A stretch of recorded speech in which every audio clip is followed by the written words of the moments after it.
7-8টা শিপন হিজড়ার লোকেরা ভ্যানের থেকে নেমে বলছে যে মার, তোদেরকে আজকে মারবো। তার জন্য আমরা বলছি কি জন্য তোমরা আমাদেরকে মারবা, আমার এলাকা আমরা খাচ্ছি। এটার জন্য ওরা আমাকে ধরে মারে প্রথমবার চুলের মুঠি ধরে আমাকে আগে নিচে ফেলানোর পরে ওর সাথে 4-5টা ছেলে পেলে এসেছিল, তারা সহ আমার মাথার পুরো আঘাত করে।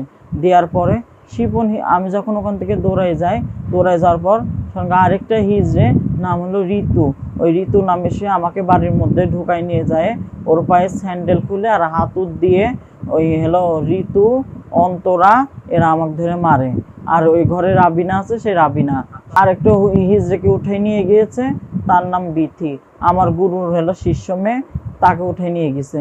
তারপর নেওয়ার পরে শিপন হিজড়া আমার মাথারপুর বাড়ি মারে আমার এই হাতুড় দিয়ে মেরে আমার হাতটা ফাটাই ফেলছে।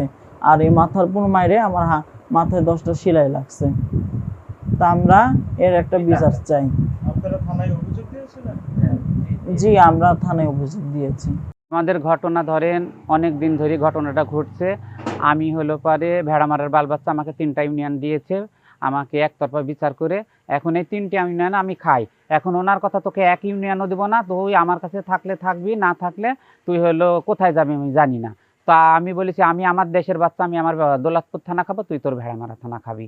এখন ওর জন্য ও গুন্ডা ভাড়া করে আনে, মাস্তান আনে।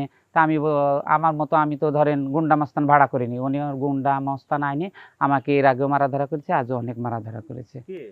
এটা শিপন হিজড়ে, ভেড়ামারার শিপন হিজড়ে। তুমি কেন আসছো বাচ্চা না চাইতে? উনি একলা আসবে, আমাকে না সে যাইতে দিবে না, বুঝছেন?